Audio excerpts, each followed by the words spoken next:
Assalamualaikum warahmatullahi wabarakatuh. Perkenalkan, nama saya Ahmad Taimar Ismail dari Prodi KPI 2F dengan NIM 125129025. Di kesempatan kali ini saya ingin memenuhi tugas UAS Etika Filsafat Komunikasi dari Bapak Fardin Jayadi yang berisikan tentang pesan dan kesan selama melaksanakan challenge membaca buku, menulis afirmasi, membaca Al-Quran, dan melaksanakan sholat tahajud. Jujur, pas pertama kali saya mendapat tugas UAS seperti membaca buku, menulis afirmasi, membaca Quran, serta sholat tahajud, saya lumayan kaget karena dari yang sholat tahajud menurut saya itu menjadi tantangan tersendiri karena saya pribadi bukan berasal dari pondok. Menurut saya yang paling berkesan yaitu menulis afirmasi karena setiap hari saya menulis afirmasi, menulis hal-hal positif, ternyata efeknya itu gede banget ke saya buat ngejalanin hari. Ditambah baca buku itu cukup menambah wawasan saya. Saya ngerasa menjadi mahasiswa yang lebih produktif daripada sebelumnya.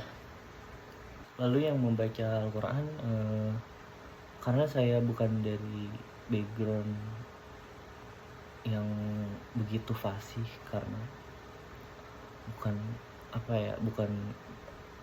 belum lancar banget. Ternyata tuh hari demi hari membuat saya lancar. Lalu saya teringat sama perkataan Bapak Wahidin ketika B.J. Habibie melaksanakan kuliah di Jerman. Itu orang Nasrani di dini hari membaca Al-Quran sebelum kuliah gitu. Itu bisa kayak bisa bikin rileks pikiran. Menurut saya itu cukup membantu. Lalu dilanjut dengan challenge sholat tahajud. Itu menurut saya tantangan banget karena saya yang terbiasa tertidur di larut malam harus membiasakan diri tidur lebih awal untuk bangun sebelum subuh dan melaksanakan sholat tahajud. Di hari pertama saya cukup tersiksa. Ya, ini menjadi tantangan tersendiri buat saya. Bahkan saya sampai sempat mengulang di hari ketiga saya melaksanakan, dan alhamdulillahnya saya bisa menyelesaikan hingga 10 hari berturut-turut. Efek yang saya rasakan dari melaksanakan sholat tahajud, saya seperti merasakan perasaan aneh, tetapi di dalam diri saya kayak tenang gitu. Menurut saya ini bukan hanya sekedar bikin tugas biasa. Mungkin ini cara Bapak Farudin buat mengenal diri kita sendiri lebih jauh, terus buat meningkatin spiritualitas diri kita gitu.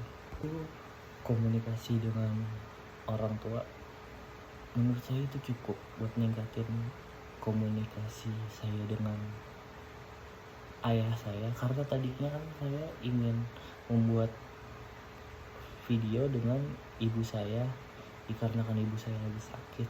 Jadi saya pribadi dengan ayah saya tuh kurang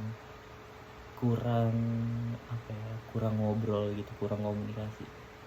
Jadi setelah saya bikin video kayak gitu, itu bisa meningkatin komunikasi saya dengan ayah saya gitu. Sekian video dari saya, kurang lebihnya mohon maaf. Wabillahi taufiq wal hidayah. Wassalamualaikum warahmatullahi wabarakatuh. Semangat Bapak Farudin.